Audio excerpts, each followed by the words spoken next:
You're listening to FFOP Radio. You're listening to FFOP Radio. You're listening to FFOP Radio.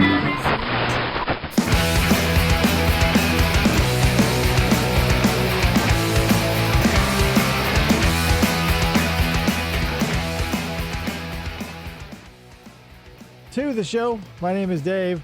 Here we are. We're doing a live show, a little different than the usual affair. You can tell because I've been screwing everything up so far. There we go. Not going to be playing games. Not going to be doing any of that. It's going to be a, classic podcast style show. So, without further ado, passing through town once again, IRL and in the flesh. Moderator Kayla is in studio. Welcome, Woo, Kayla. hello. And I already had to hold back the impulse to just sit here and wave. Get that mic right in front of your face. Like, don't be afraid to plant it right in front of there. How's that? That's not, if you can hear yourself in your headphones, then it's great. What if I take the headphones off? Then we'll have issues. Since Krista isn't wearing headphones, I'll introduce her as well. Hi, I'm here. There she is. I don't have Well, headphones. you can't see her either.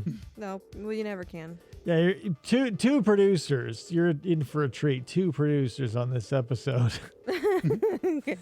So, there are some obviously some things we can talk about. You and I have been on the verge of discussing it throughout the entire day, but I wanted to talk about maybe going to the museum first. Sounds good. So, I can't believe it. Every time some string gets to be pulled because of, this show, or indirectly or not, I'll take it. And so we got to walk around the fossil prep lab at the Arizona Museum of Natural History. Mm-hmm. And a bunch of cool stuff. So much cool stuff, in fact, that we didn't even get to see it all.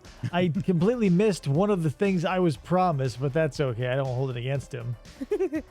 But there was, we got to see neat stuff that I wasn't even allowed to take pictures of because they're keeping it a secret because it might be really good stuff. Insider information. Yeah. It's so rad to go out there and see that stuff. Plus, we got to see Benji and all the new dinosaur models, and molds. Yeah, I mean, we haven't been to the museum since two years ago? A little over 2 years ago? Yeah, it was when Elliot was still crapping himself when we went to go get those stamps or whatever, something like that. Or when Beer and Bones was probably after that. And now I can attest that Benji and Gavin are real people. They're not just props for the show. They Yeah. are. Like that, not that hasn't happened before, obviously, but those two I can now attest to, at least with one outside source. Yes. Oh, but yeah. So that was super fun. But in honor of you coming here as you're passing through to the Star Trek convention, I bit the bullet and I watched the Michael Bay produced. And that's what I feel bad about is I have to call it the Michael Bay produced because there are so many of them, number one. And number two, the director, I don't know who he is, which is sad. Just because Michael Bay produced it, he gets all the name dropping. So that's kind of a bummer. So I wish I could call it something else aside from the original or the new animated or the new-ish. Well, whatever. Well, it's to be fair because not everything he's done is bad, but at the same time, using the words Michael Bay and droppings in the same sentence isn't a mistake. No, it was... And also, okay, so here's the thing. I tried like crazy to go into this with an open mind, number one. Number two, without trying to compare it to the original, right?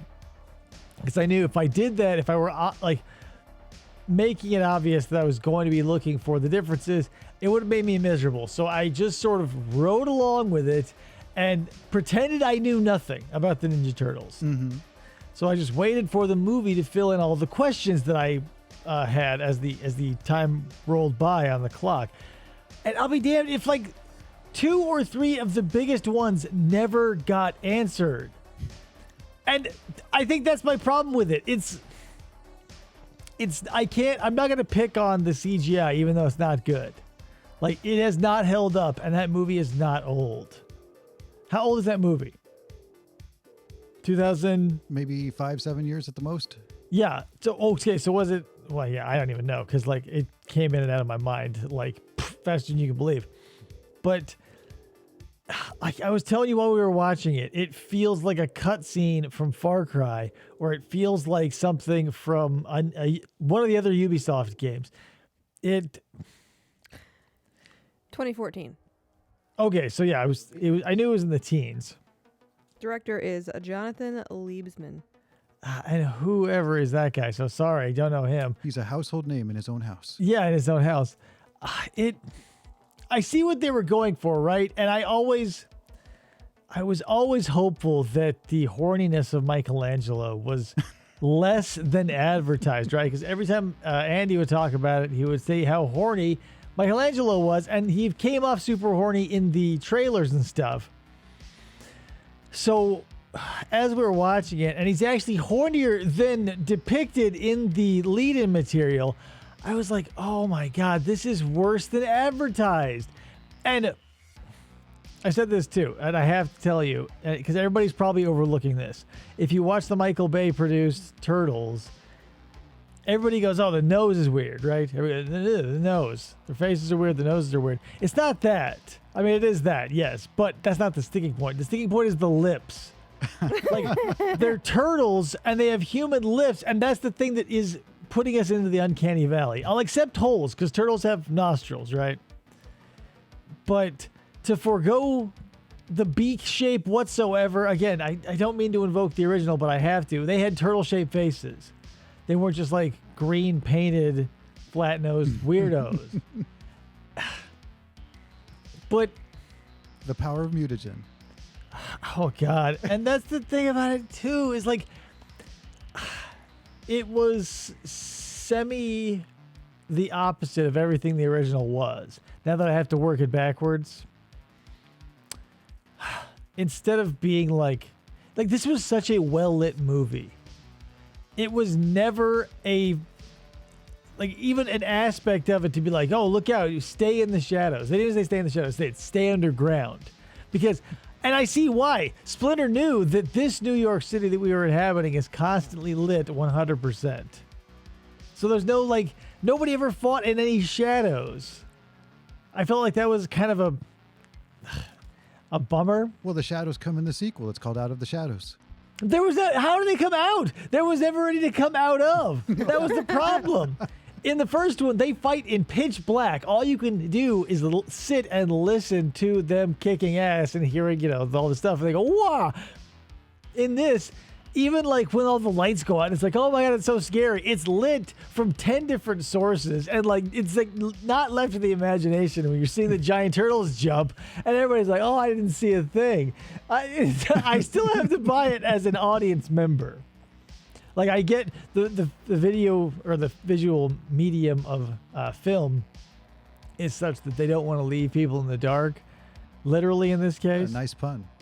But it felt like their whole point is staying hidden because they're turtles, and the last thing you want to do is be found out that you're mutants and get chopped up in the military's lab or in some, corporate center or whatever, or get your blood pulled out. Or made into soup. And that's another thing too. The references that they pulled from the original, I don't think they handled those well, because Shredder felt like an afterthought. It felt like William Fichtner was the bad guy from the jump. And when they did the screening, they were like, the screening audience was like, this sucks, we hate it. So they put in whoever the Shredder was, for the poor guy who was in 2 scenes and the only guy appropriately lit, right? The Shredder was always in darkness because they didn't want to see his face, because he was probably a nobody actor who came in at the 11th hour to fill fanboys like me crying about where there's no Shredder. Mm-hmm. But then as a consequence, he's just in a giant CGI robot suit that has nothing to do with the rest of the plot. William Fichtner gets to say hey, you're my sensei, and that's super cool of you. Thanks, homie. But I need more than that. There's no character development. We have Vern instead of Casey like we did in, the OG movie. But Casey was there to serve a purpose, right? He came in at the last minute to save the turtles. He sort of Raph's foil, and he had a character, an arc growth. Vern doesn't do that. He's still a tool, but he's just like a driver. He is, and he does, but he's also in the sequel, and He's not Casey. Well, yeah, that's the thing, and I know he's not Casey, but he doesn't grow as a character. Him and April don't grow. Like, it's, again, in the original, how when April wakes up after being knocked out and she's in the Ninja Turtles lair, she freaks out and then sees Splinter and freaks out some more. Like, in this one, it's almost like the Turtles were willed into existence by her. Because she's like, oh, it's out there. And no one believes, like, there's no evidence. There's not even rumblings of a turtle. Like, because the Foot Clan, we'll let you talk about that too. But she's already pushing the narrative of the Turtles based on so little evidence that, yeah, I get why everybody thinks she's crazy and annoying. And she has no character arc too, which kind of sucks. So, did you know that Leonardo is voiced by Johnny Knoxville? I think I did. And did you recognize Michelangelo's voice? You may not have, because it was it's Stucky from SVU. Okay, yeah, now I see Nick it. Fisher or Noel Fisher or whatever his name is. Yeah, Stucky. And Google was telling me that April O'Neil was two different people. Megan Fox and Melina Wiseman. Oh, maybe in the second one. Oh, this is just from the first movie. No, they still had Megan Fox in the second one. Well, then, Maybe what was your stunts? body double that counted for the... Maybe when she had to do something extracurricular. Yeah, I don't know. It didn't seem like a well thought out movie. It felt like this, since we had to spend so much time on the Shredder plot that was an afterthought, everything suffered. And then stretching that so thin, then you throw on, thing after thing after thing that just sort of breaks the immersion. Like when they're like, so, a la Captain America, they're looking for the super soldier serum that they only produced once. And now we've got these turtles. So we'll take their, for whatever reason, umpteen years after their injection, they're still producing this mutagen. Maybe a little explanation. Nah, don't worry about it.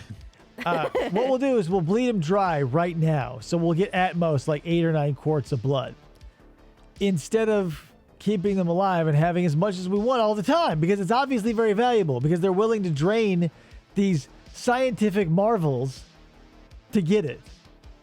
So there you go. That's one broken. Then we go on to them being almost completely drained and brought back to life just by adrenaline.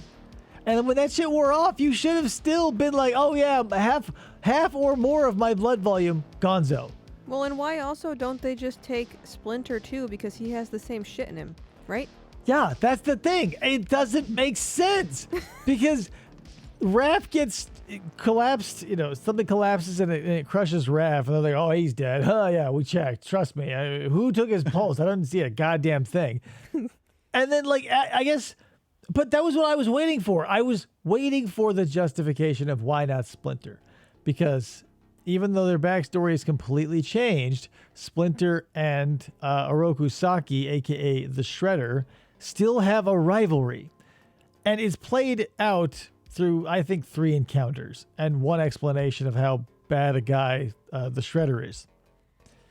And I kept asking myself, why do they hate each other? Like, at one point, he's got to hold Splinter by the throat and be like, this is for blah, blah, blah, blah, blah.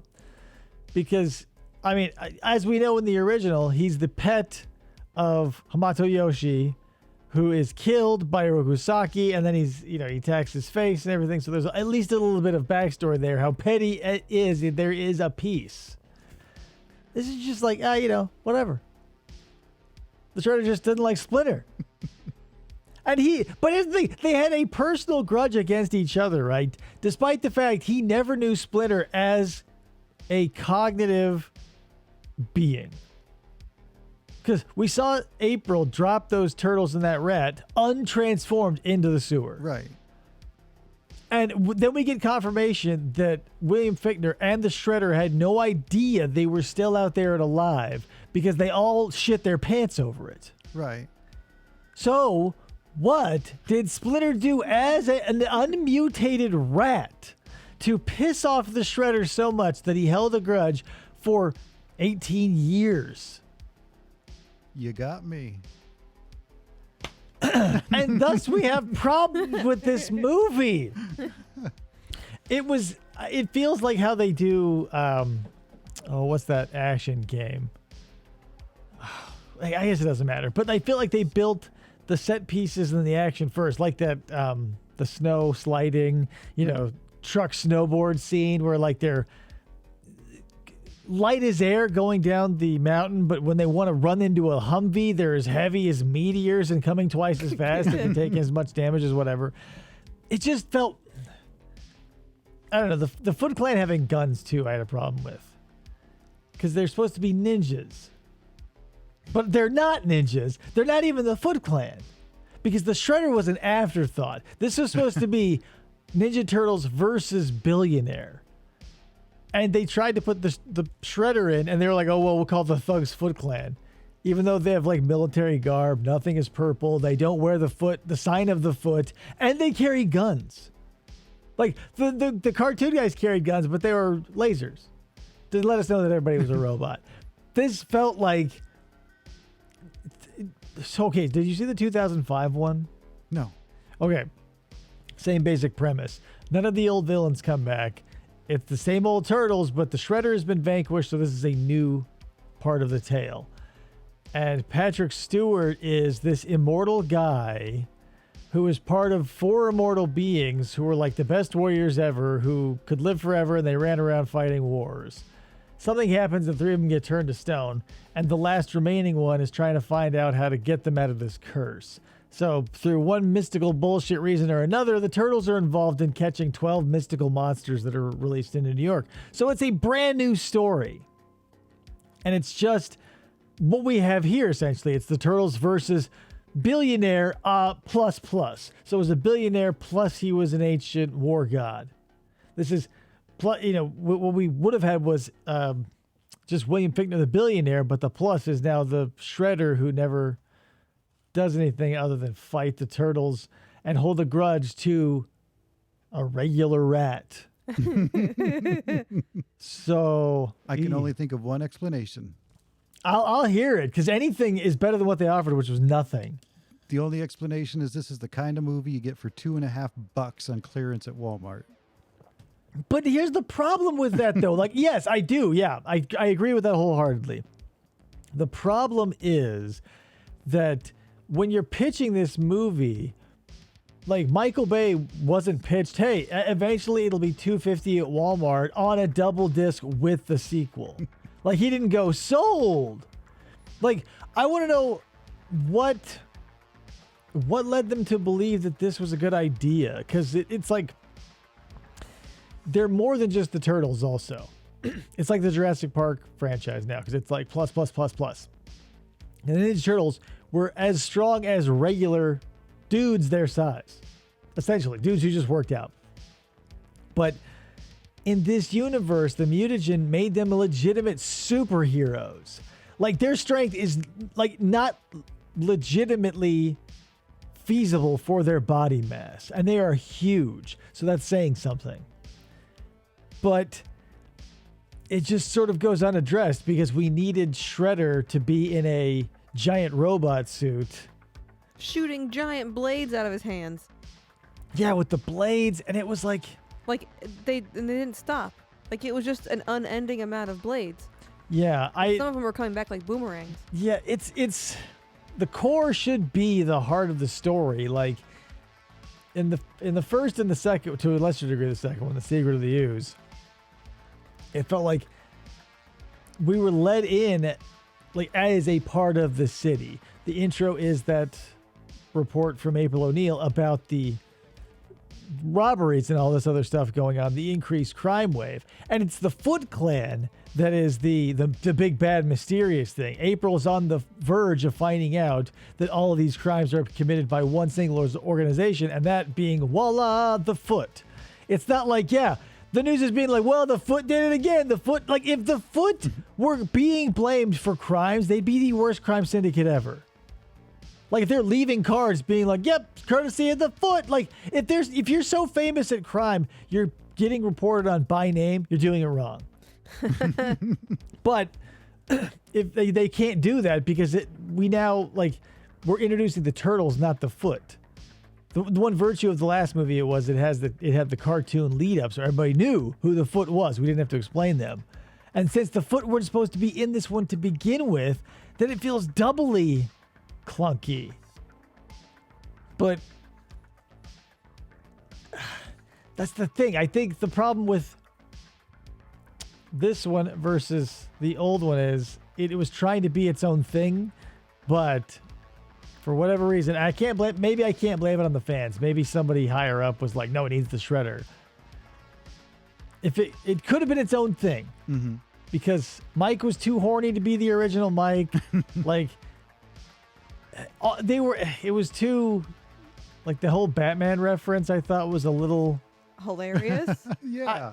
Who's doing his Batman voice? I don't know. It just felt like the crazy one is they were all too much of everything, right?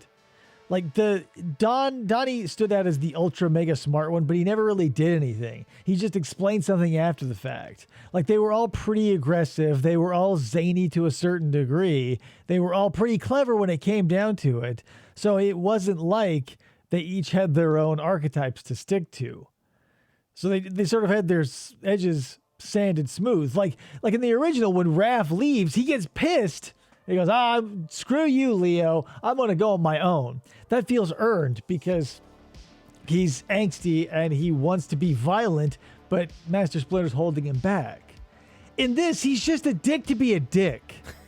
He's like, yeah, come. It felt like a guy who was like glad he was graduating high school so he wouldn't see his dick friends again. Like when they're going to that first thing and he's talking to them about it and he goes, you know what? First chance I get, I'm out of here. I'm ditching you fools. And I want to be like, why?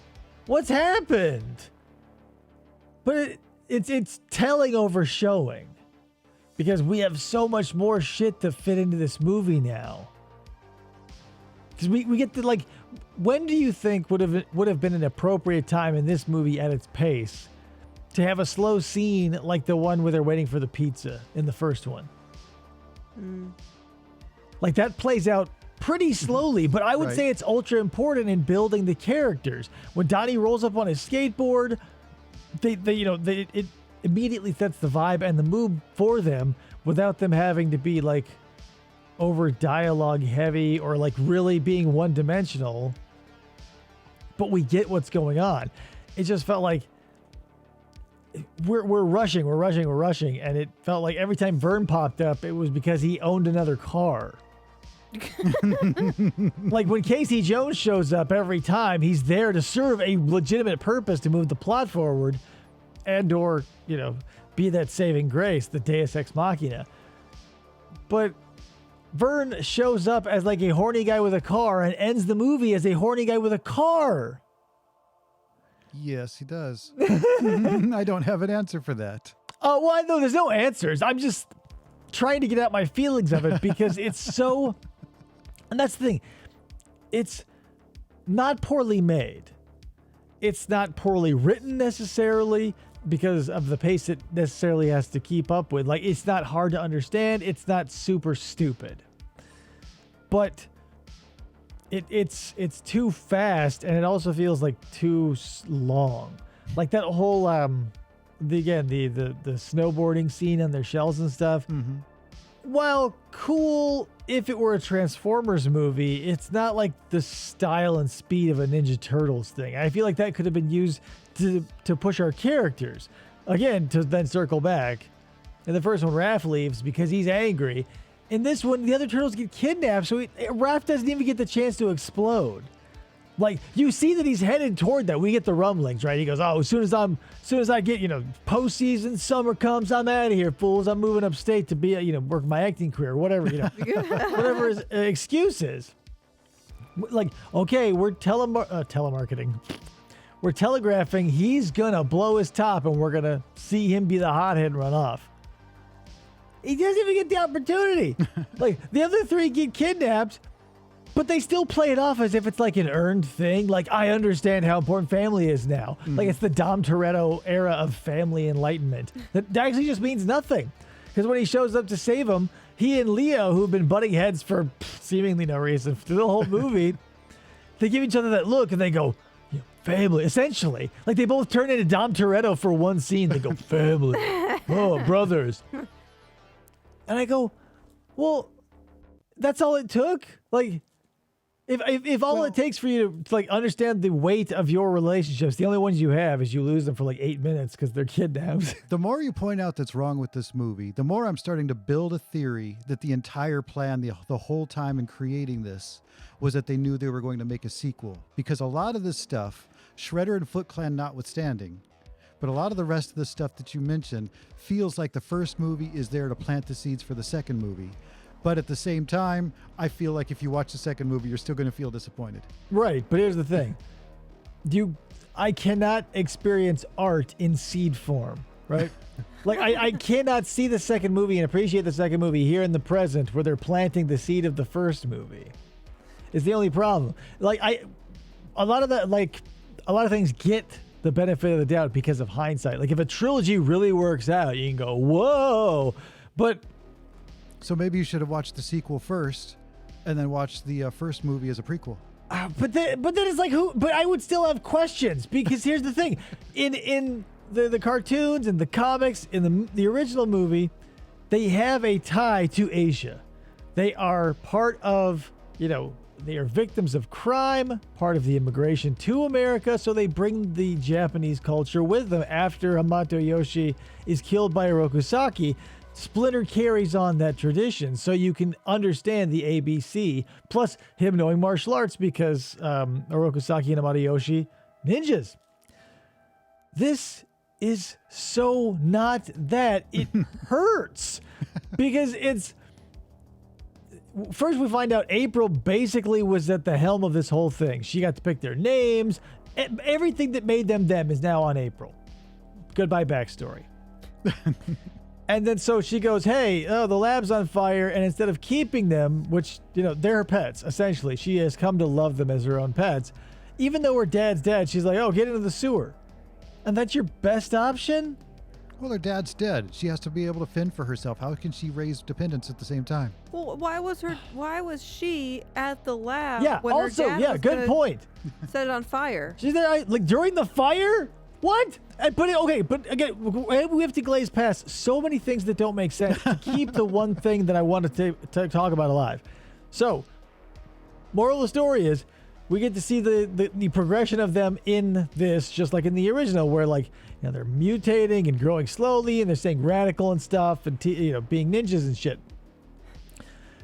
But when we get the reveal of oh yeah, this is the dojo and blah blah blah, it's all because Splinter, a New York rat, born and raised in New York, presumably, is now modeling himself and affecting a semi-accent based on a single book he found in the sewer. Not that there was any revenge involved, not that there was, a strong lineage of the martial arts that he partook in. No. Modeling himself after a single book, that just doesn't make any sense.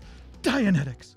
Well, I'm telling you, where did they, don't get me wrong, sure, great. Get all the martial arts stuff you want from that. But all of Asian culture seemed to seep in through one book. If you're going to tell me that this one book was responsible for that and they didn't go above and beyond, maybe it just had a really good written introduction. There's no way. It would have to have been oh, but here's everything you need to know about ninjutsu in one book, by the way. Yeah, nice. What? But also have so many touchstones in Asian culture along with their significance and explanation. It would have had to have been a phone book.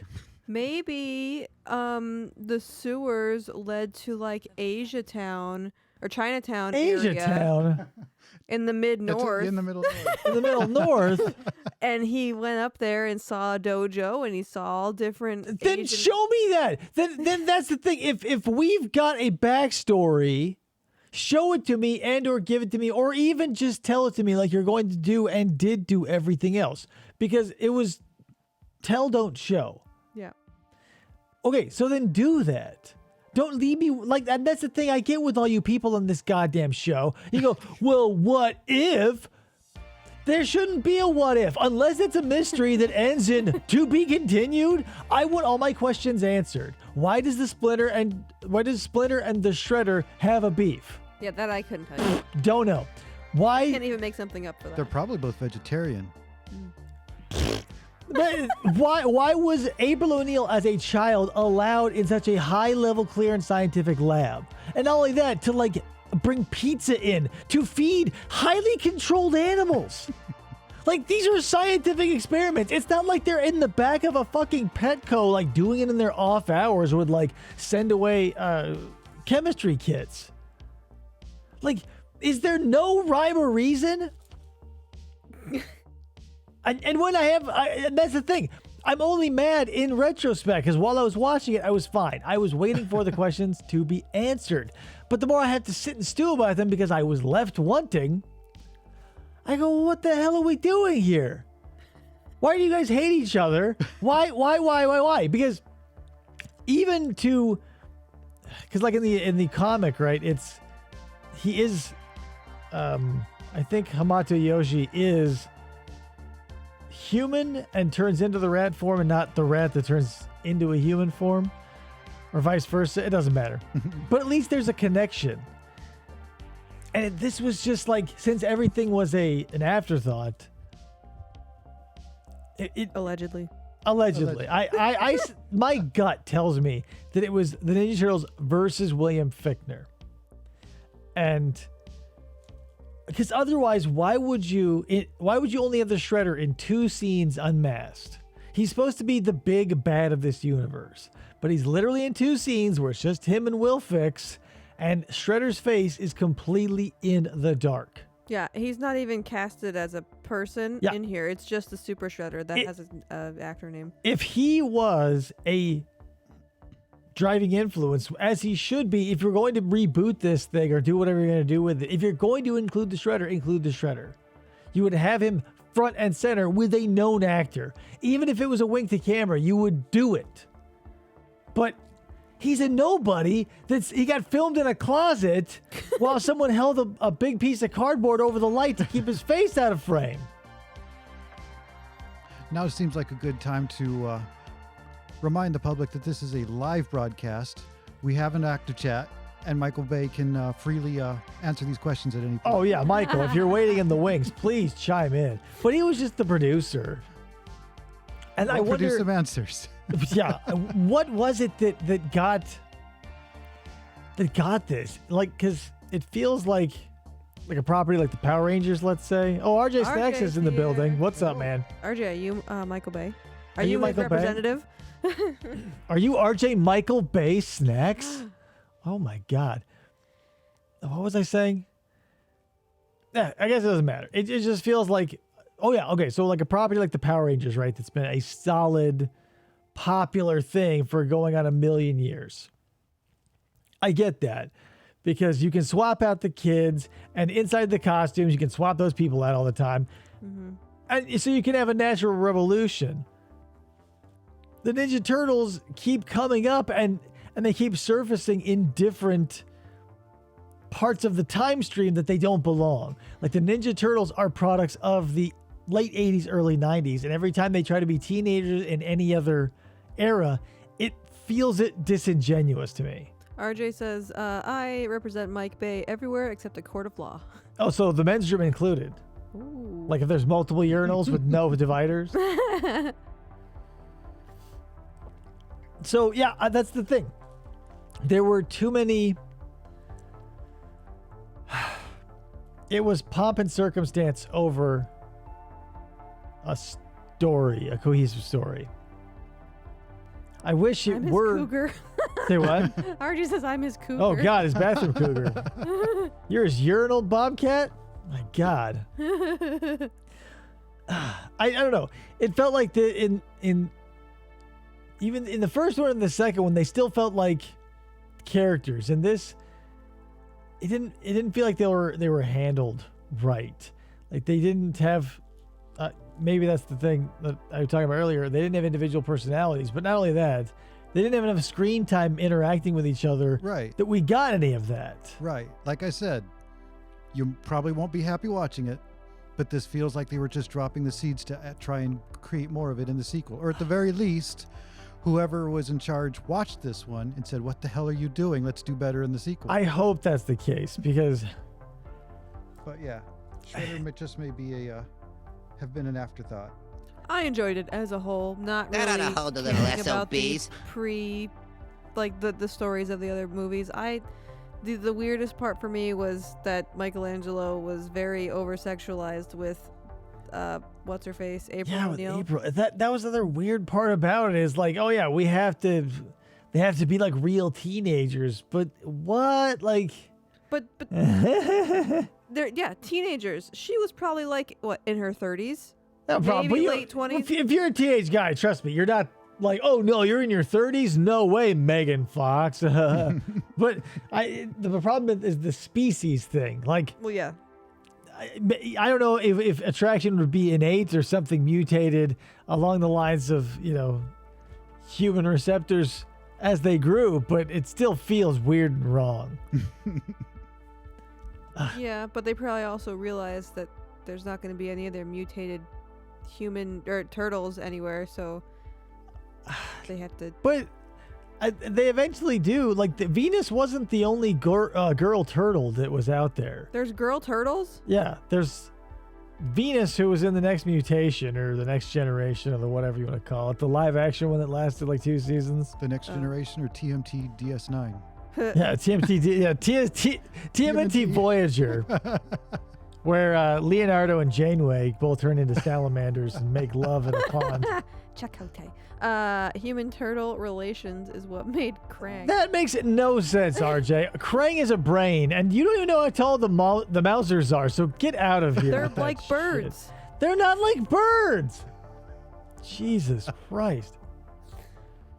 I agree still with say that. the Mousers look like what Dervbot was, the 1.0 version. Oh, yeah.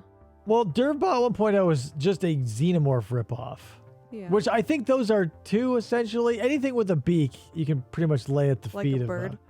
Yeah, like not that, like a beak, like an Like a insect Triceratops. beak. Yeah, like a triceratops beak. Anything like that, not like a bird beak. Sees himself out. Yeah, thank you. You gotta drop crazy shit like that in the typing square. You better believe you're gonna be escorted out by yourself. But I really wanted to like it. Like what I wanted to do was buck all of the expectations and come out the other side being like, you know what? It wasn't that bad. But then I had to see the movie and it ruined it. Because it was just problem after problem after problem and question after question that never got answered. It was a fun spectacle. I'll give it you that. Gotta have that butt all to yourself. It was a fun spectacle. But there were too many plot holes. And I could have forgiven a lot. I could have forgiven a lot if the Splinter Shredder one, because that's paramount. That is pivotal to the movie itself. Because Shredder holds a personal grudge. What? Well, one thing that wasn't explained was that, so, I mean, obviously a lot wasn't, but at the beginning, when William whatever his face was like, yeah, we're going to do this with the turtles and the rat to experiment, Shredder wasn't even there. So how did they meet to be like, hey, guess what we're going to I do, think but if the thing burned If down. I'm not mistaken, what I think happened is the hierarchy was April's dad, William Fichtner, the Shredder. And so He was always there. The third guy who we didn't get to see a lot of, I think we're supposed to, in hindsight, believe that he's the Shredder. And because for the same reason that April was there for the fire and explosion, so was Shredder, because I think that's why his face was all fucked up. But again, that's only implication. This isn't a what if situation. I'm only putting what I've got and tying them together because that's the only way they make sense. Huh. But like I said, because we never see William Fichtner use karate, nor ninjutsu, nor any form of martial arts. Even though he bows to Shredder as his master. Master of what? The one thing the Shredder does is ninjutsu. And wear knives. And if Fichtner's going to be like, yes, Master Shredder, why not have him throw a single punch? Because it was never supposed to happen. He was supposed to be the guy who like has the big villain speech at the end, who, since he has no martial arts training, falls out a window. Or gets hit by the laser that he's building or whatever. But I had to work hard to put that together. Because during the movie, I was like, huh? What? I don't see why Fichtner's character had to have no martial arts. You know, if the corporate CEO of an accounting firm can do accounting, that doesn't mean he expects the janitor who works for him to know accounting too. But that's not that is a completely different reference though, because it's Fichtner who's in charge of the corporate side of the foot essentially. And behind the scenes, it's actually the Shredder who's the puppet master. Mm-hmm. Because we are established in the two luxurious scenes we get with the Shredder and Fichtner, where he goes, oh, master, and this and that, and yada, yada. We get to do that plan. We get to do master. He comes off as the toady, in that higher up food chain sort of way. But I don't understand how April's dad didn't know what was going on if he was the same level. Well, that's why he was killed. They killed him because he figured it out. No, I know. I don't understand why he didn't know if he was so high up with Fichtner and whatever that he didn't know that the Master Shredder was... Well, that's because the Master Shredder didn't show up until his test audience were like, where the Shredder is, bitch. Because, like, the Shredder's not a master of business. He doesn't have an MBA? He's a master of party. He may be the master. He's like, the Andrew WK of martial arts. Maybe, I'll give you that, but he's not like a business dude. He's an underworld crime ninja guy who, if he's not teaching Fichtner karate or martial arts or whatever, there's no other reason for him to be there, because he should be just a guy who knows martial arts, who was kicked out of Japan for being disgraced. But now here he's just like an Asian guy who gets half his face blown off, who only fights inside of a giant robot. And since we never see him get in there out of it, and I also felt a little kick in the dick here, because when Fichtner is talking to Shredder about the suit, he's essentially playing that relationship that Krang has with Shredder in the animated series. It's like they both need each other for something. It's like, oh, here. So Fichtner goes to the Shredder and goes, here's your Shredder robot, but then says, like, there's going to be testing and this is a beta and yada, yada, yada. So I go, okay, well, at least there's going to be tense moments of the machine maybe malfunctioning, or since this is a new thing, that'll be what does them in, because, it's untested technology. No. Every time he uses it, goes off without a hitch. That scene needn't have been, because it never suffers any damage. Like, even when it should. Like, even when he should have literal mechanical problems simply from normal wear and tear, nothing happens. So why the whole buildup of like, oh, be careful with this one? It's not like an Iron Man where you had to go through 40 suits over the course of a weekend. It's just, this one's the new one, so be careful, Shredder. And he's like, you got it. And it's like crazy battle mech ready, and he's flying around the city and shooting knives, and there's magnets and shit involved. And then we never see him as a human again. Until the sequel. Yeah, I mean, come on. You had to, as soon as I saw him hit the pavement, I was like, oh yeah, lucky he's in a suit that probably has a million ways to save your ass if you fall out of the sky. A million very tiny airbags. Yeah, like you'd pay for every one of them. It'd be full of down and mink fur. So, when the first poor EMT with the crowbar comes to pry your ass out of there, you can be like, oh, and then scare everybody and run away. Ooh. But, so yeah, then again, that's going to be a bummer, because when Shredder comes out of the dump, it's maybe one of the best ways to bring back a villain, to show them from, like, literally ground zero, because I don't even know who the guy was who played the Shredder in the first one. It doesn't matter. He disappeared into the role of the Shredder, so that's all I know him as. But the fact that he commanded such presence without like a giant robot or without whatever, and like to fight, he actually took off some shit because it would have been a pain in the ass to have it. Whereas this one is like, oh, well, it's just like this tiny little burnt old man who's like a matchstick being held in some formaldehyde in a jar. And you put him in a giant robot and you go get him, Shredder. And he's like, oh, yeah, now I can, obviously. But again, it sounds like I'm coming down harsh on it, but it was enjoyable. It wasn't terrible. I liked it for the most part. It was so much like the cartoon and so much like a cutscene of a video game. It felt there was enough disconnect for me that I didn't feel personally offended. Like I didn't feel like my childhood preemptively or retroactively rather went up in flames behind me. So I mean, it wasn't that bad, but It's a superficially entertaining visual feast. Yes. Yeah. But then I run into those problems of weight. Because they don't feel and they don't look like they have weight. Like they look cool in some lights, which I think they should have been staying in the dark because they still look like video games a little bit. But it felt whenever they interacted with something in the world, it still feels a little bit like me, or a little bit to me like Mary Poppins. Like when they're collecting all the cartoon animals and dancing with the penguins. Like, yeah, I do. Okay, we're in the same world with these animated things, but there's hard lines of separation. In this, that was there for me, and it probably wouldn't have been as bad if they weren't in constant daylight.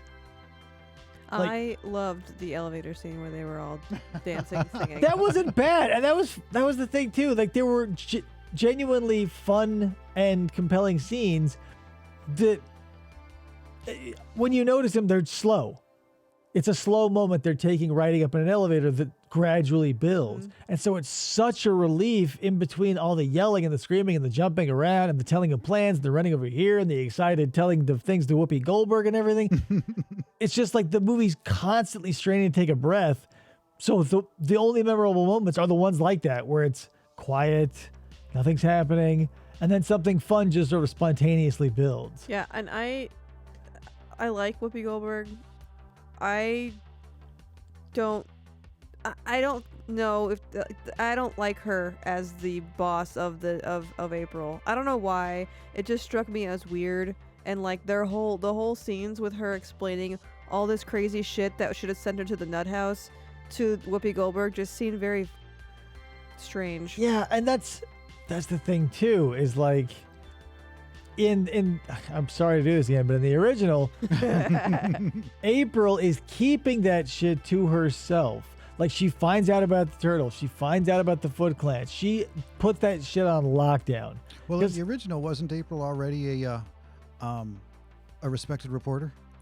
I don't know if she was respected. She was on the nightly news, but she wasn't like that was her thing. She was like in the middle of. See, that's where I disagree on the problems, because I think this newer movie, April's motivations to try and get anybody and everybody she could to listen to her rantings was partly due to her deep burning desire to be taken seriously as a reporter, and it was backfiring. Okay, I can buy that.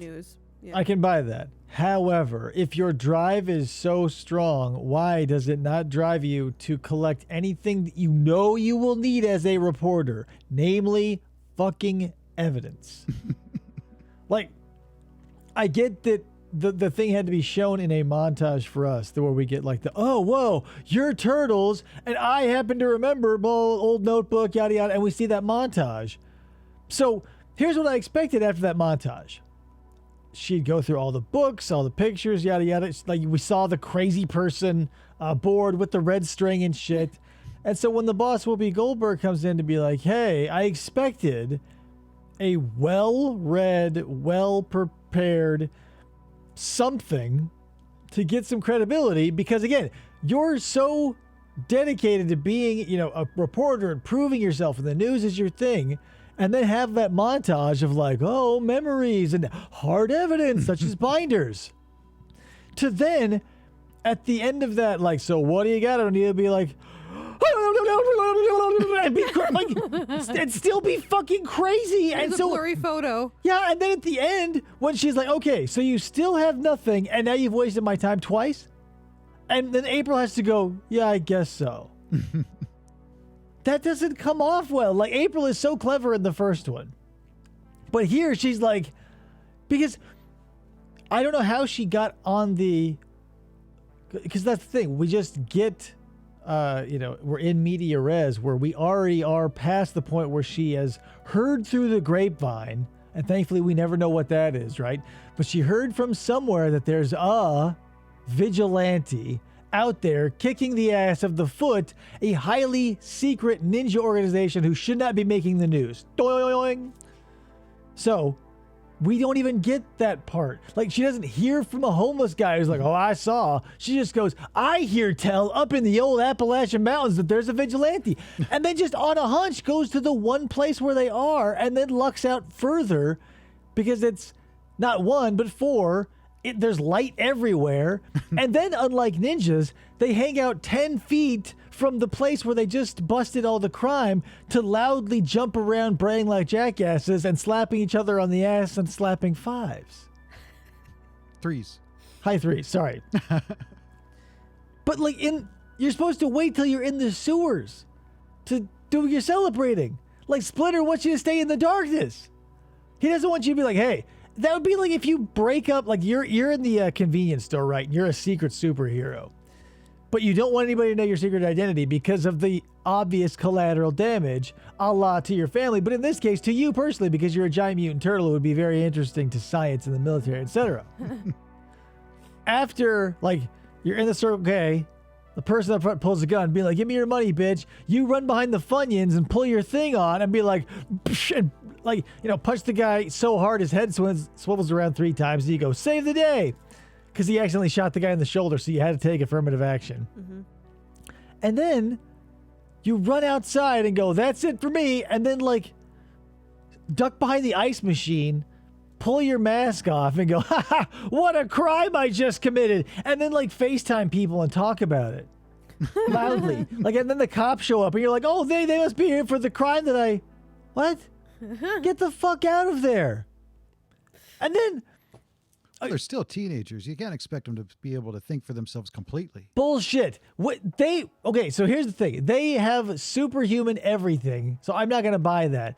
After they get in trouble for going above ground and Splinter makes them do all their torturous, weird, esoteric punishment exercises that involve ping pong balls and standing upside down and yada, yada, yada, they had been in there for 11 hours. And presumably doing the same thing for the last 11 hours. Mm-hmm. So Mikey doing a handstand on an old rocking chair for 11 hours. Donnie balancing on one of those wakeboards, playing ping pong with both hands for 11 hours. They're superhuman everything. But I also appreciated that because when Splinter gets to kick a little ass, I feel like that is the only thing that makes the first movie less than. Because Splinter in the first one is the frailest puppet in the world. He's more of a MacGuffin to get kidnapped so that we can have the whole Danny thing and yada, yada, yada. Which again, there was no heart in this movie, I felt either. That there was no like that Danny character who was a shit smear but came around. They're like, oh yeah, the movie has heart. This movie didn't have any heart. It was just like they were goofy turtles in the beginning. And so were they at the end. And April was not being taken seriously at her job in the beginning, and then she doesn't have a job at the end. Essentially, zero power change. Right. Nobody had an arc. And I can't sit and be like, okay, yeah, it was a lead-in for a movie that I had to wait an additional 2 years for. That could have and only did make it to theaters by the grace of God, given the way things are produced these days. Like, let's be real. That could have died in the water 15 minutes into the first showing. And then this is all we'd have. So I have to treat it as such, is what I'm getting at. This movie made $493 million. I'm sure it did. Like, and here's the thing. I'm not going to say that I'm mad at it. I'm not mad at it because I have to think of it like paleontologists think about Jurassic Park. It's not necessarily tied to reality. It's not necessarily tied to what you quote unquote should, or what is the best way to indulge in this material. But if it's someone's gateway, I'll take it. Like if someone's first experience is this one, and then they see the next one, and maybe that one gets a little better, but they like want more, and they want to find out about Bebop and Rocksteady and slowly work their way through the lore. There is some good stuff in there. But at this point, I mean, it's not Marvel or DC levels, layers of bullshit where it would literally take hundreds of years of your lifetime to get through it all. I don't know. But- I've seen some DC movies that I think this movie was better. Oh, yeah, no, for sure. Yeah. I'm just saying, like, the lineage isn't as deep. Like, this is something you can jump into and not feel overwhelmed by. Like, if you were going to jump into the comic book world today without a full commitment to either putting blinders on and sticking to one universe or trying to catch up with literally everything, that's up to you. With the Ninja Turtles, there's not a whole lot of deviation. There's been some crossovers and stuff, but if you wanted to run through like the movie catalog, you could, no problem. But at this point, like if someone were like, I'm going to binge the Marvel movies, you'd see them right before you buried them after they died of old age. That's if you made it to that stage with them. But with the Ninja Turtles, it's like 6 movies. First 3, then the animated one. 4 or 5. Yeah, and then the next 2. Batman. 5, 6. Oh, I don't count that as technically a movie, but it was good. I'll take time to praise that because it got both of the characters tonally accurate, and there was enough differentiation in the characters. It's amazing what that could do that this movie couldn't. Right. But it's all how you handle it. Like you can throw as much money as you want on the screen, and it will get people, and in this case, kids in. Because, it was a cool action movie if you got hooked by the Transformers of it all. But even if this weren't a Ninja Turtles movie, I would still feel bummed about how thin and tacked on the story feels. Because the money always flows into what you see and not what you feel. I think that's what happened. That's a good way to put it. I wanted to feel what I felt in the first one, not necessarily because of the same reasons. I wanted to get that all is lost moment. Like, oh my God, Raph is down for the count. Oh, this is really stressful. Oh, here's a new character. Oh, we're at the hardest part of the conflict. Oh my God. Oh, Casey Jones is here. I never felt like anybody was in danger in this movie. Like, even when they were doing that crazy, like, riding the thing down and Raph has this weird emotional, completely apropos of nothing, emotional outburst. I felt like there was no danger. Like when the Shredder holds his blades up under Splinter's chin, or when he's got that rod or this spear on Leonardo's neck, that felt 1,000 times more suspenseful than when they were holding onto that giant radio tower, tumbling down the side of a building. I was like, but meanwhile, it's just like this stance has the exact opposite effect. Like, ah! And another thing I thought was like, too, because we knew that the Ninja Turtles were going to make it out because they have superhuman strength. So I had no problem in their ability to hold on to that shit. But when we see them, like, the 4 turtles, and then her scrawny ass, I'm like, there's going to be 4 turtles in that thing in a red, like, smear where she should be. But no, she makes it down, too. I'd like to see Mythbusters prove whether or not that's happened. Whether that can happen. Oh, yeah. Okay, also answer me this. They're rolling down the hill from the top of a skyscraper, so they're going down. And Raph's doing his, I'm sorry, guys. I'm just insecure because I would never say this sort of thing because it's an unearned emotional outburst and yada, yada, yada. They land, and we don't even notice it as an audience member. Like, he's still screaming, and they're like, hey, we made it. And the camera snap zooms out, and they're on the ground, like, totally fine. Like, well, there was no sound to signify it. He doesn't go, ugh! Like, was there no... There was one tiny hint, and that's that all of the turtles, including Raphael, have their mask bandanas. And as they're falling and tumbling, the little tips of the bandanas would swirl around. And before Raphael finished his little tirade, the bandana stopped moving. I still need you to fill in the gaps in physics. The mass and size of that thing falling from the sky cannot be hand waved away by a bandana falling down on a turtle's shoulders. I don't see the You correlation. asked for a signifier. I didn't say it was a good one, but it's there. If it's like nothing should be subtle about landing on the ground from falling off of a building. Like no one should like feel like they're in their nice coiffed hair, like a slight breeze, and be like, "Oh my god, did someone fall off a building?"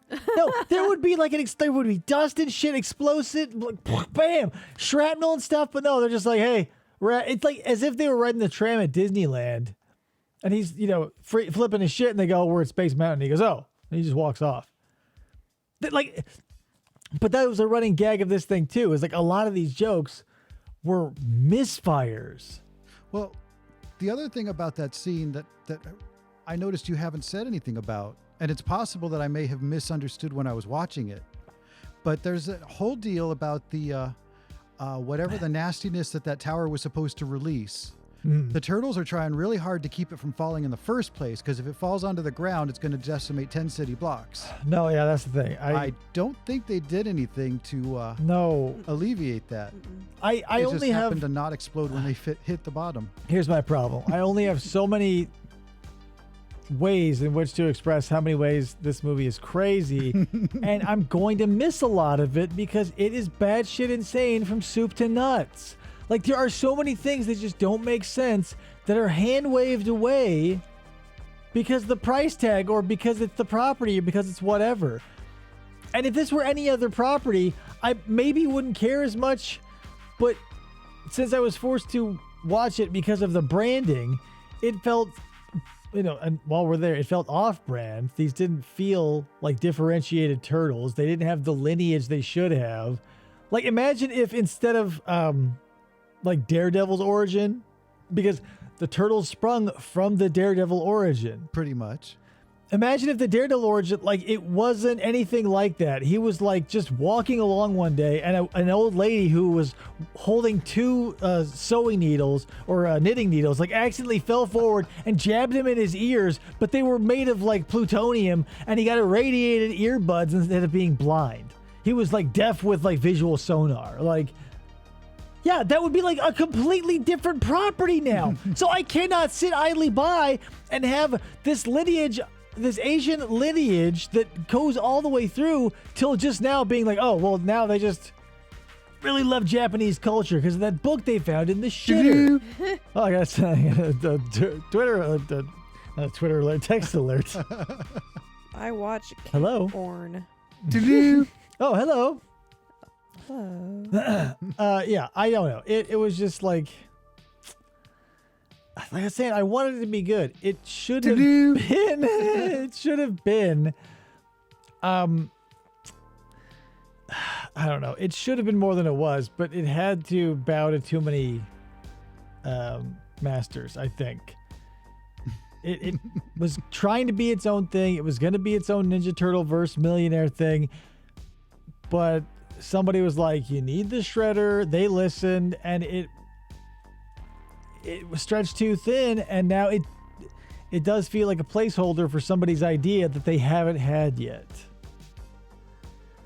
But it is what it is. If you like it, you like it. I cannot say that you're wrong, because there are fun parts, like I was saying.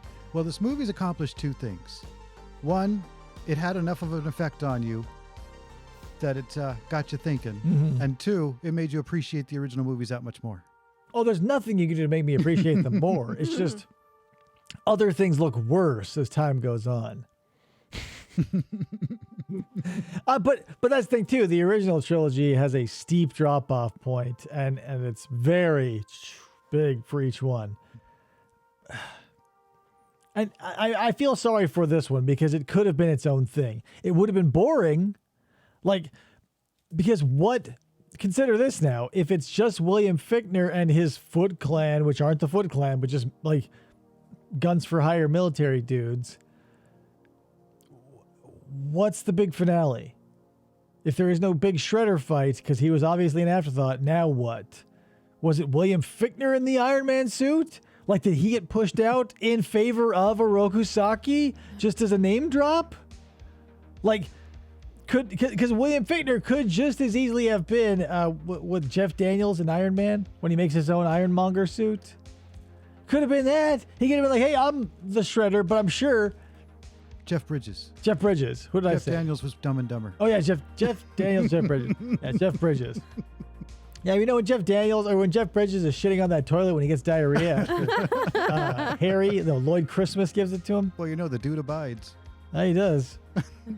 Ugh.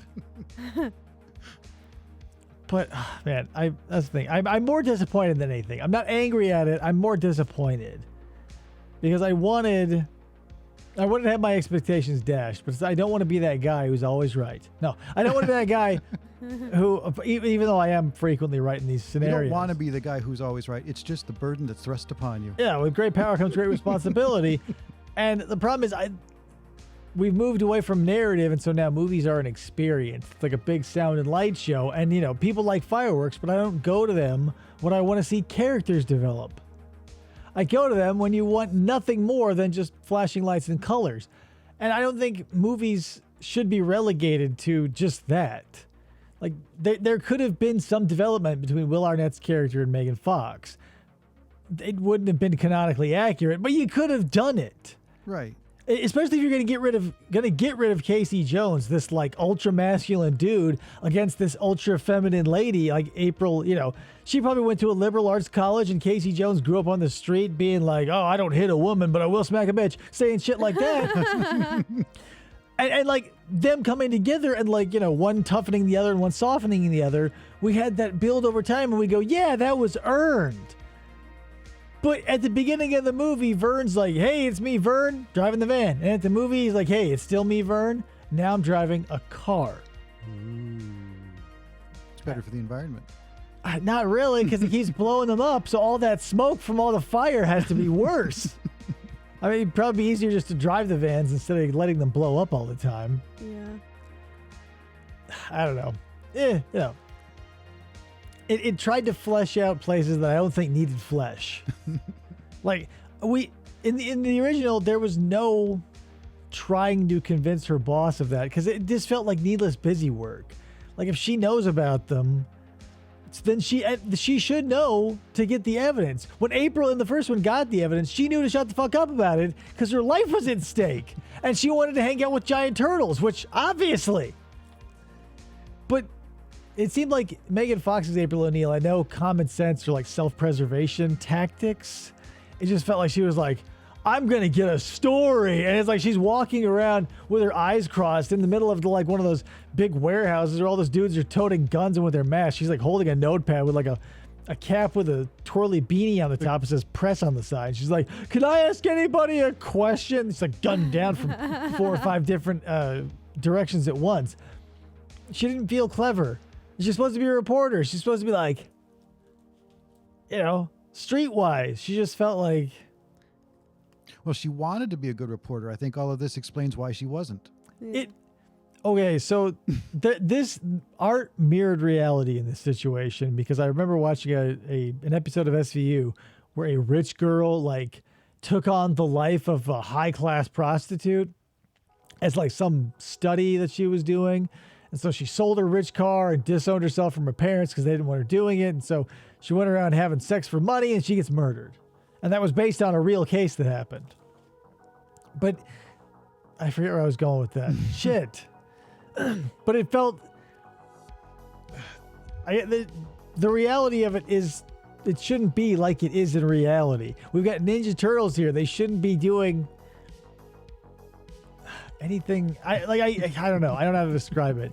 It's just, it didn't hit me right, and they didn't come off as genuine people or with any dimension. They all felt very one-dimensional, and they were all the same flavor. Because we didn't even see Donatello use any gadgets. No, we didn't. He just whole headgear was a gadget.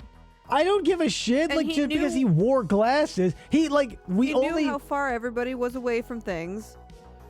He had to have something there. If James Bond, instead of using the cool gadgets Q gave him, just said, "I'm using that cool gadget," and then we cut away to him already being done with it, would you be like, "Well, what the fuck?" You know, and that's what Donatello did. And like when they flushed, or not flushed, maybe flushed, but when they wiped April's phone to make sure their pictures weren't on there. Number one, why the subterfuge that Raph does? Because what the fuck? Like, leave. Like, what are you, pranking her? But when he's like, oh, you know, Donnie already wiped the phone. And then when Donnie comes up and he's like, yeah, I already wiped the phone. So now we've really doubled and tripled down on that. Like, show us a gadget. He's a fucking cartoon. You don't have to make a prop. Just, he's covered in shit. We never see him interact with anything aside from his bow. He probably had more scenes with gadgets when they were only going to have Fichtner as the villain. And then they decided they needed to have Shredder in there, and they had to cut scenes somewhere. Probably. Bye-bye, Donnie. Yeah, and that's the problem. And then all the scenes that are blown out didn't need to be there. Like, by Whoopi, she would be cut so fast from my edit of this movie. I would give up the subplot of her trying to convince her boss, like, because... Well, that could have just been, like, her running around just taking a phone call and explaining this shit. It didn't need to be on a big board with all the lines and crap. She could have been like, I don't know, stuck in the sewer still. Yeah, and on the phone with her boss. That's the thing. They have such a perfect framework for exposition. Like, it's bulletproof. You work at a news station. All they do is tell you what's up. So you have a karmically free check to cash like the first one did. Here's a news report. Crime is up in the city. The police are lazy. We suspect that it's one big thing, mutterings, whisperings, yada, yada, yada. Well, yeah, Boom. you Exposition. In this, it's like Splinter talks over a cartoon that tells us like mythology that might as well be Greek at this point. Everybody fucking knows it. Everybody knows where Batman came from. Everybody knows where the Ninja Turtles came from. Everybody knows where Superman comes from. But for all of these movies, we got to be like, well, we have to dedicate at least 25 minutes of screen time, of narration, of animation, of something to make sure that literally everybody who walks into the theater is not left in the dark, that these are teenagers, they are mutants, they are ninjas, and they are turtles. And if it's worth saying once, it's worth saying 4 or 5 times. RJ says everyone knows Uncle Ben dies. Yeah, everybody knows Uncle Ben dies. Like, cut past that part. Like, how many times do we... It's like, we've seen... well, maybe less, obviously, then. But we've seen Uncle Ben die so many times, he's second only to the Waynes. Like, we've seen so Keenan many... Ivory and Damon? Yeah, Damon and Keenan Ivory. We've seen them gunned down the street so many times. Song suckers! Yeah. But we still have to rehash them. I don't know.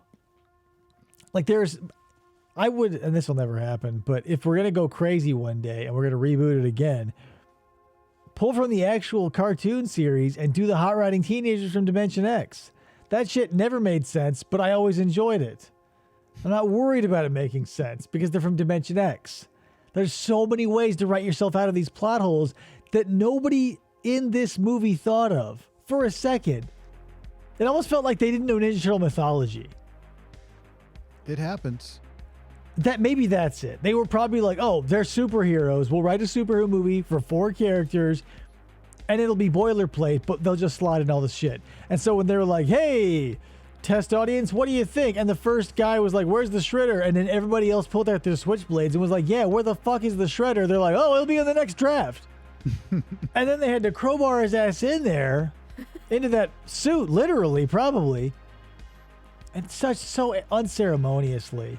Like, oh, one of the best scenes in cinema history is like that big warehouse with all those kids and just the Shredder's shadow, like, boom, growing as he walks into the room. He's commanding a presence. Every time we see the Shredder when he's not in his robo suit, he's this whimpering little homunculus that looks like Renfield, who's apparently higher than William Fichtner, but he never leaves the darkness. He's like, this little fucked up face and rat ears. Such a wasted opportunity.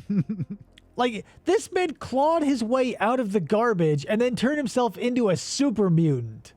And in this movie, he's just like yes, my precious. And then he sends William Fichtner out to, like, exposit all over the turtles who he's draining of blood. Who then, we missed this, but the mutagen from their blood is literally a less than no time manufacturing process. Like, it goes in one side of a machine this wide, red, and then it goes out green. And they go, It's like an instant centrifuge. yeah, how does it do that? It's like David Copperfield's behind it doing magic for the whole fucking time. Like, and then they just carry it around as if there's a ticking clock. Like, here's a perfect example. The Rock. Cheesy movie, but the stakes are well implemented. So all those little green balls, if they break open, real big problem. It's like the forgotten red gas from this movie. But at this point, they have now produced a big old gallon jug of the green mutagen, and they're fighting over it. But the whole time I'm like, why? Why?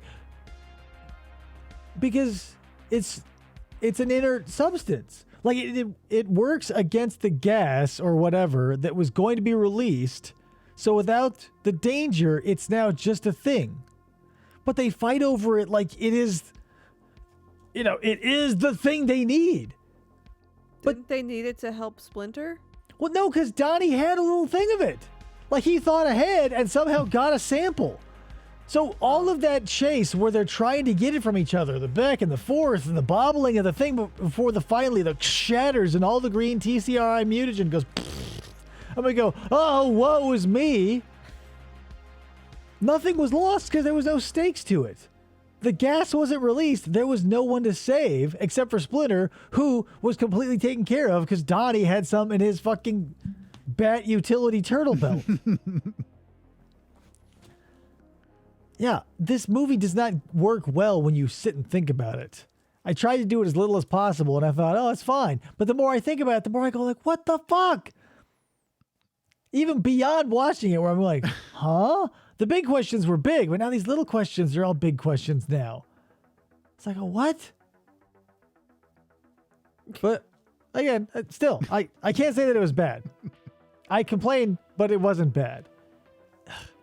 But if I ever watch it again, I'm probably going to complain out loud instead of just quietly to myself the next time. Yeah, because this whole time we watched it, you were just silent as a church mouse. I was trying to take it in. You were a sewer rat. I was trying to give it a fair shake. If I'm not going to care about something, then yeah, I'll riff over it.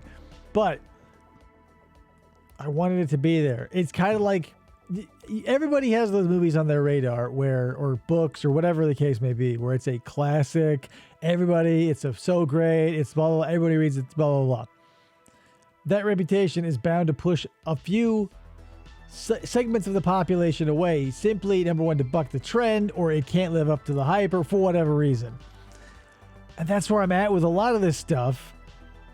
But it's 6 of one, half dozen the other. Because you have to watch this because it's so great. Like Game of Thrones, where everybody's watching it, or Breaking Bad, where everybody's watching it. And I've just been a holdout simply out of laziness. That's one thing. But all these resounding, like, meh reviews are the ones that pique my interest more, because then I know what makes a good thing good. I'm not confused about that. What I'm constantly trying to figure out is why bad things flip that script too good. And I think that's what this did. It was bad enough that it was good. So like if this were my Raiders show and I had to like put a number on it, because it's not terrible, so it's not so boring or nonsensical that it's worthless, but it's not like crazy enough, it's not like winky to camera enough, it's not campy enough to be like, oh, I see what they're doing here. It's in that middle ground. So it's like a 3-ish, where if it were only a little bit worse, like obviously you couldn't do this because it would be insanely racist and hurtful to people, but like crank up Splinter's Asianness to like 1,000,000. Like make him really offensive in the accent, or make him have a really stereotypical something. Like show me I'm not supposed to take this seriously if I'm not supposed to. Or if I'm supposed to take it seriously, don't drop me those Batman lines and like break the fourth wall. You know what I mean? Break the fourth wall and then make fun of the whole, or leave it intact. But to punch a hole through and be like, hey, what's going on over here? And then go back to the play. Yeah. Me sitting in the audience would be like, was that part of the... is it going to happen again? Then you're in that no man's land of like... And that's where I was with this. I wasn't seated firmly in tongue-in-cheek territory, or am I supposed to be taking this serious? Because, I mean, let's be real. No stakes. And the ones that we are even a little afraid of possibly happening fall like the autumn leaves. Because the one thing that probably could have made me sweat was that, you know, now the Foot Clan have guns. So they're going to need to rely more heavily on secrecy. Stay in the shadows. These guys are serious. They've got guns. God damn it. No.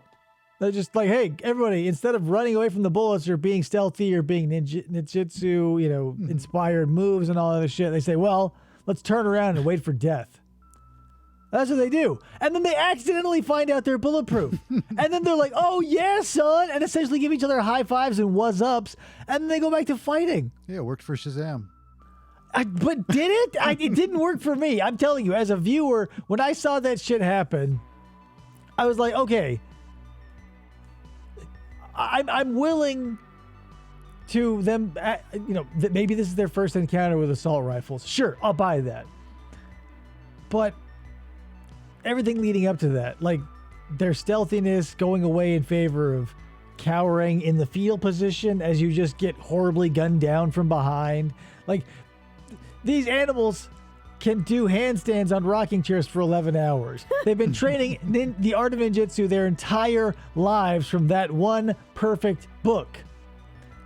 And in the moment of clutch, despite all of the entanglements they've been in up to this point, they go, no! And just wait to get gunned down. I don't know. It just doesn't make sense to me. Good thing I'm not a movie critic. Thank goodness for that. No stars. Or thumbs up or down. Just no thumbs. The blank void. It does make me want to watch the original again, though, but not much doesn't make me want to do that. But yeah. So that was I'm glad you brought that into my life, because if you had never come through on a second visit, I probably wouldn't have watched that movie. I'll be honest with you. But now that I did, I don't regret it. And that's something. That's something. Oftentimes that is not how it goes around here. True. Not everything can be the last dinosaur. Oh, sweet Jesus. May they rest in peace. My DVD, wherever it is. Possibly in that thing. I don't know.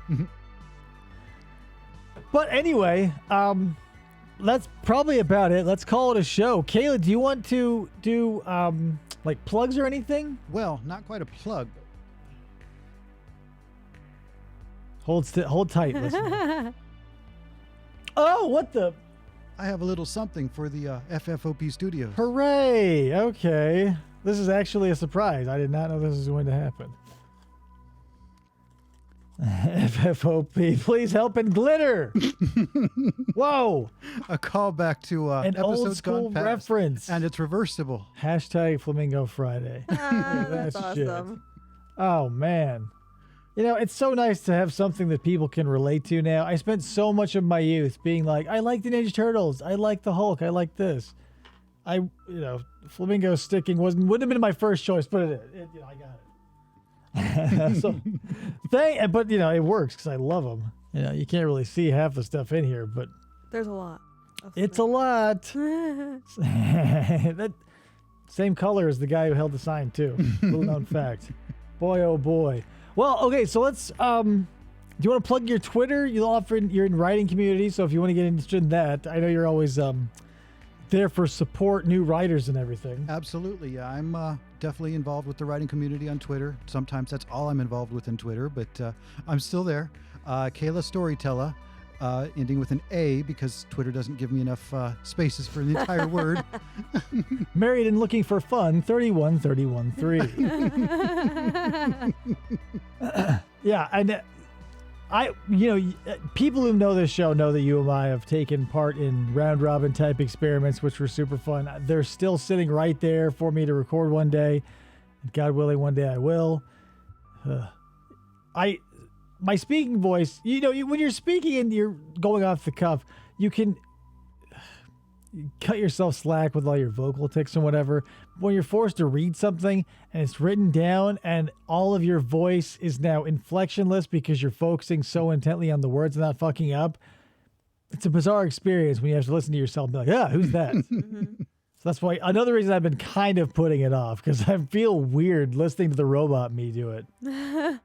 Well, we're all our own worst critic, but since this is a Twitch stream, I will point out that the FFOP podcast does have some audio readings of some of Dave's original works, and it's worth checking out. Yeah, I got those. So I did the small ones first. There's another one out there. I spent a little time writing short stories about Randy and Joe and their entanglements in their prospective grocery stores. I got to find the other one because they were heavily insect-based too, now that I think about it. Yes, they were. Because Randy is attacked by a giant mosquito, and I think Joe is tricked into living underground in a city of giant roaches. That sounds correct. I can't remember if he likes it or not, but he ends up there. But yeah, it's it's always a blast doing those. So I want to thank everybody who showed up, either now or in the future, which is also now. And we will catch you next time on another episode of whatever this is when it comes out. So until next time, I'm Dave. I'm Krista. And I'm the turtle's worst nightmare. You mean the Shredder? No, the Fickner. Oh. Saying, we'll see you next time, kids. Bye-bye.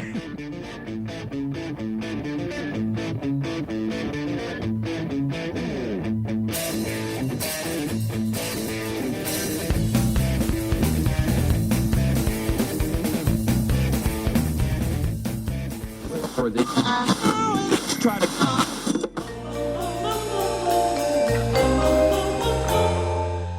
Fistful of Podcasts Radio.